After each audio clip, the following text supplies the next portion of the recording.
English splits the present into several forms. German just uses one, Präsens, sometimes even for the future. Welcome to Alluni. In the next few minutes, you will learn when to use Präsens, where the verb goes, and how to conjugate regular and irregular verbs at A1.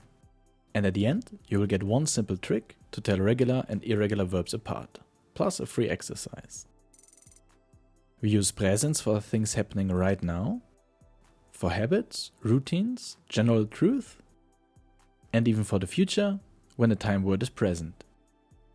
Now let's look at the word order.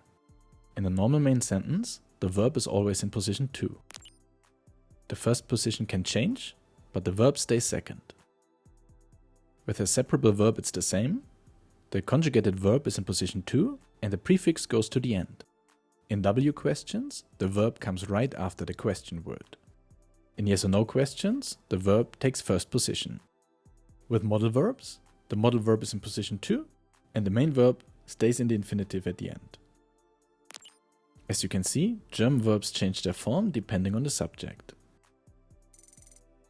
And in Präsens, we mainly distinguish between regular and irregular verbs. The endings are the same, but irregular verbs have one extra change. Now let's see how regular verbs conjugate. These are the German personal pronouns, and the verb ending changes depending on the pronoun. Here are 3 regular verbs: lernen, to learn, machen, to do or to make, und arbeiten, to work. To conjugate a regular verb, we use the verb stem. You usually get it by removing en of the verb. And then you simply add the Präsens endings.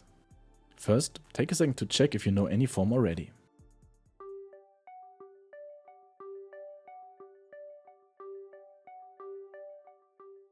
Now let's go through them. Ich adds letter E, du adds st, sie s, t, wir in, ihr t, sie en. For du, sie s and ihr, we sometimes add an extra e for easier pronunciation, especially when the verb ends in d or t or in m or n after some consonants. Let's do a quick check. What goes in the blanks?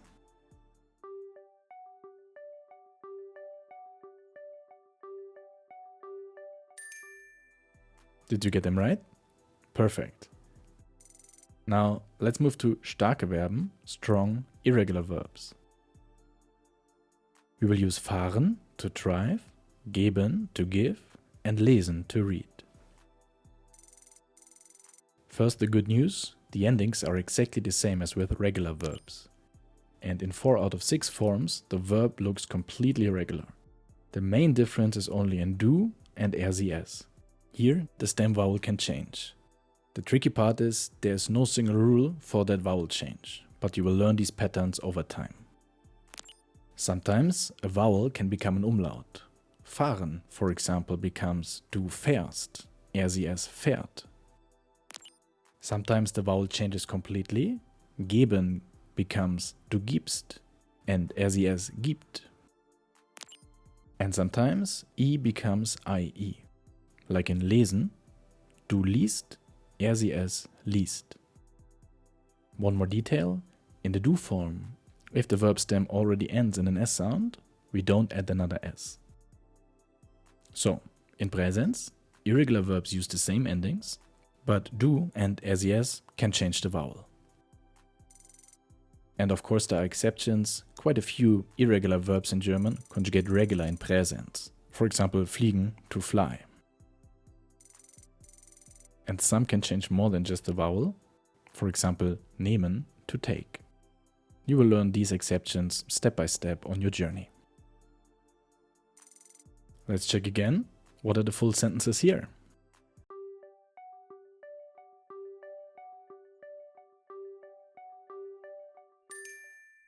Did you get them right too? Sehr gut.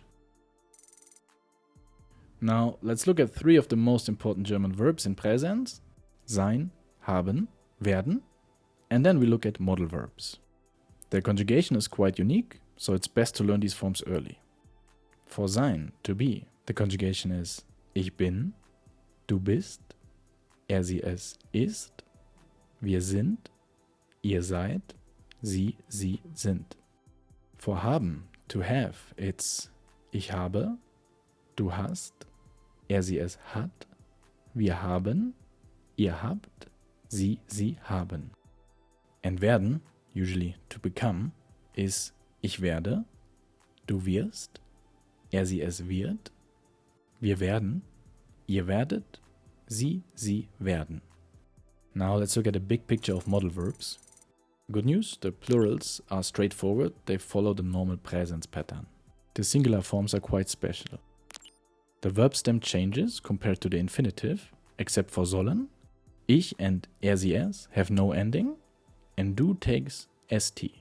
We recommend learning these forms early on, and we have prepared a little space note for you, which you can download and keep for easy review. So to conclude, in German main sentences, the verb is in position 2. Regular and irregular verbs use the same endings. With irregular verbs, the stem vowel often changes in du and er sie es. For pronunciation, we sometimes add an extra e or drop the s in st. And the 3 key verbs sein, haben, werden, as well as the modal verbs, have special forms, so it's worth learning them early. And depending on where you are right now in your learning journey, you might be able to use this trick already. And if not, just keep it in mind for later. To check whether a verb is regular or not, look at its Partizip II form. You will meet Partizip II first when you learn perfect tense. Here's the trick. If the Partizip II ends in letter T, the verb is usually regular. And if it ends in en, the verb is irregular. Here are the most common regular and irregular verbs in German.